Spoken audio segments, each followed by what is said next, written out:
up, everyone? Welcome to AppleAddress, the channel where we address all things Apple Inc. My name is Raphael. I'm so excited you clicked on the video. You're watching the first video of the channel.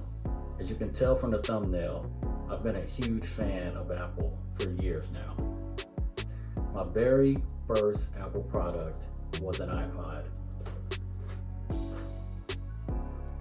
It was amazing to have all your music on one device. The year was, I believe, 2008 or 9. I'm gonna have to double check that. And my iPod purchase replaced my CD collection. I know, mind blowing at the time. Something younger viewers wouldn't understand. Well, we all know, which I didn't know years ago, you buy one Apple product and you're hooked. You begin to notice a few years later that you're accumulating a few more Apple products. So here are a few of my very first purchases. Well, as I've told you, the iPod, black, 30 gigabytes, 75,000 songs. You could use it on a PC or a Mac, which I didn't have at the time. When I first witnessed Steve Jobs' first unveiling of the iPhone, it was mind-blowing, as I'm sure you all were blown away at that time as well. But I couldn't afford it. So my next Apple product, years later, was the iPhone 4, which is the best design, hands down, and my favorite. I'm hoping that the rumors are true, according to John Prosser, that the iPhone 14 will have some of the same design language. So the iPhone soon leads to the iPad. I was late to the party with the iPhone, but not with the iPad. I bought the first model, and then I later bought the second variation that came out.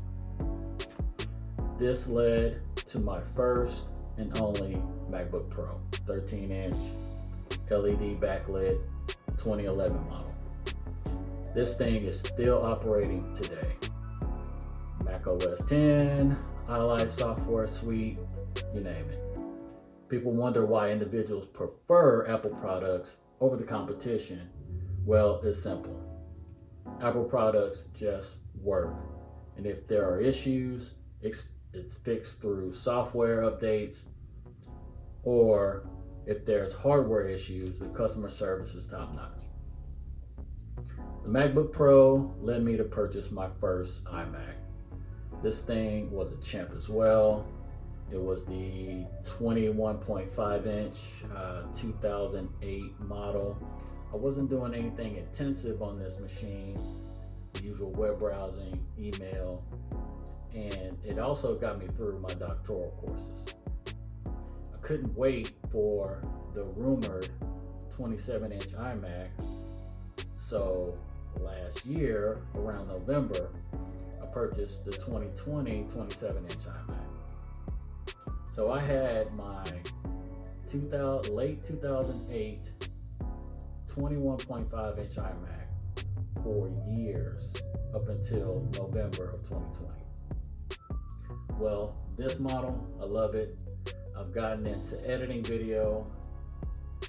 Most recently, I was helping my dad, who's a church pastor, and during the pandemic, as everyone knows, we all had to go to virtual Zooms.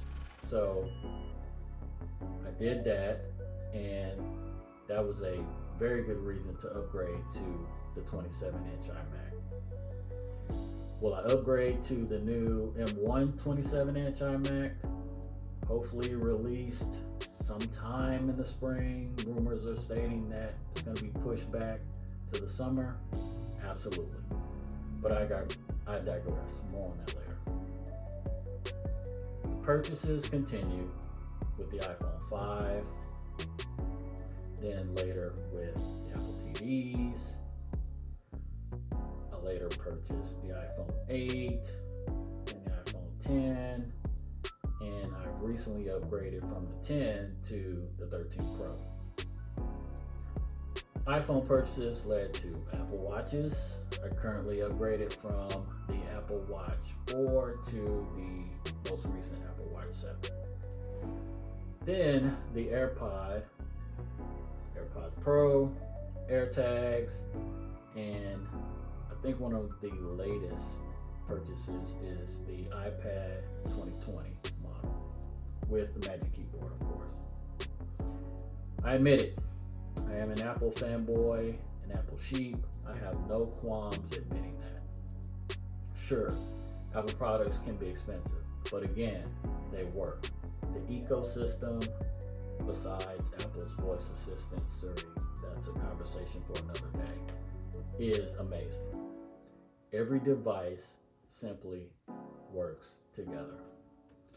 For me, Apple Inc. is more than the products. It's the story behind the company. I've read a few books about Steve Jobs, and like you, watched a few of his interviews and product release videos. There was something about Steve, the good and the bad, that made you really respect his genius, his leadership. Well, fast forward to 2020, and the company is worth $1 billion, a little over $1 billion, $1 billion. That's crazy. The first U.S. company to hit that mark. What's in store for the tech giant now? Well, there's a pattern for Apple to share notifications and invites to their product events a week before the actual date of the event. If history is correct, that will take place tomorrow, March 1st, 2022, where we will begin to see those invites. Apple, during their spring event, is rumored to unveil a budget iPhone SE, a new iPad, and 1 or 2 possible Macs, according to Mark Gurman and a few others. I'm hoping for some form of a 27-inch iMac, but rumors suggest that this device will be pushed to the summer. There's been talk of an Apple dedicated monitor or display. That would be nice. The Cinema display, which was released, I believe, in 1999 through 2011 is when they discontinued that model, is still a great device.